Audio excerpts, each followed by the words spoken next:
It makes no difference whether you believe in what you're hearing. You can laugh at it if you want. If you're an atheist, you can say it means nothing if you wish. If you're a Christian, you can turn off your radio and refuse to hear it. If you are one of the philosophers of fire, you can become angry because your secrets are being revealed on the radio. But let me tell you this, do not discount its power or its meaning. For those who are bringing about the new world order, the new heaven and the new earth, believe it. They are in power. They are in control. And if they believe it, it doesn't make any difference whether you believe it or not, whether you think it's funny or serious. It will affect you.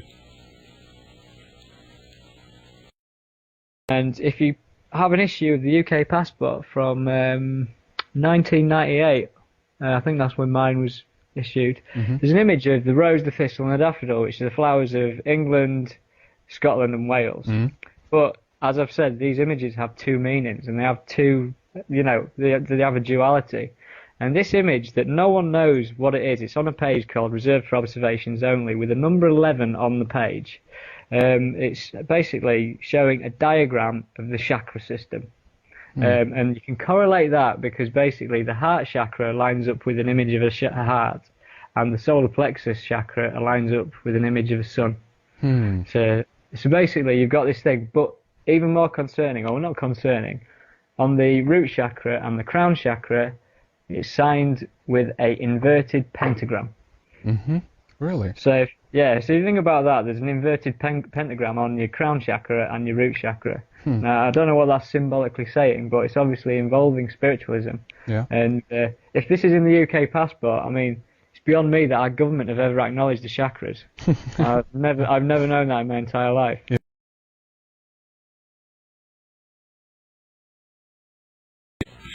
They therefore regarded the body as a laboratory and spoke of the spiritual processes in chemical terms.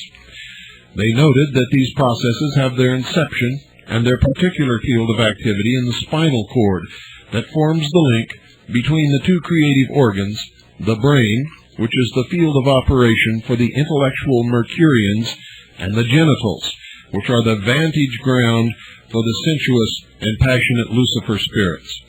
Now, this is the truth of alchemy, ladies and gentlemen. The truth is alchemy had nothing to do with lead or gold or silver or iron or any of those things or even chemistry.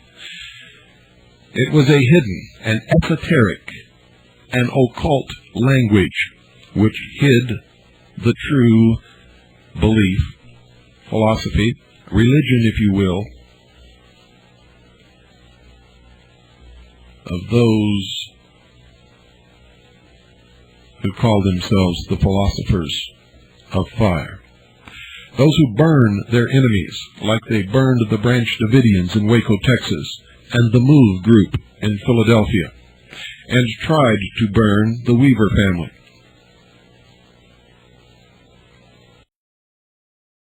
So in the beginning, the alchemist must find a quiet place to work. He must have his little laboratory. Well, a laboratory in his day was a furnace, a fireplace, a bunch of bottles, and a few old books to guide his way. But to us, the laboratory is actually a body so free from interference and confusion that he can retire into it when he so wills. Oh, you have a problem? We have an answer. Oh, a building blew up in Oklahoma City?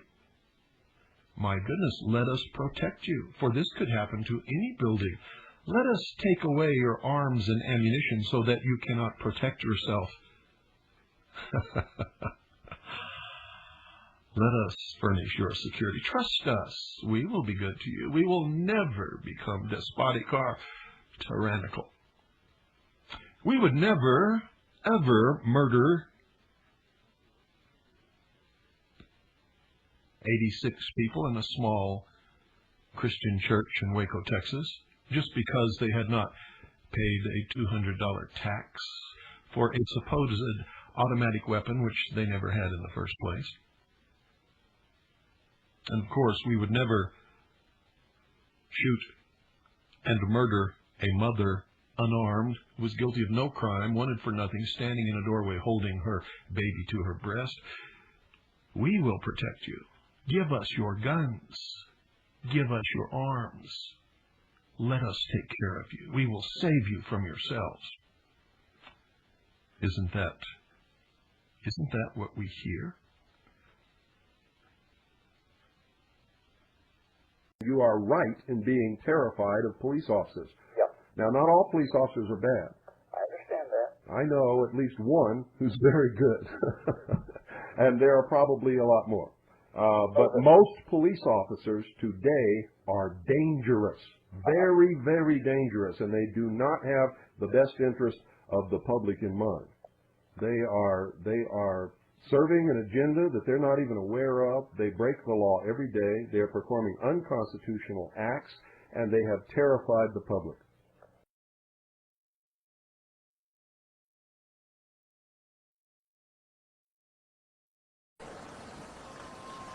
Unfortunately, you've grown up hearing voices that incessantly warn of government as nothing more than some separate, sinister entity that's at the root of all our problems.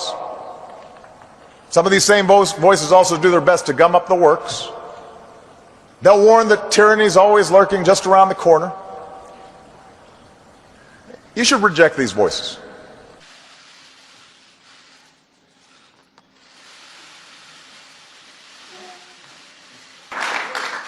All of us need to demand a Congress brave enough to stand up to the gun lobby's lies,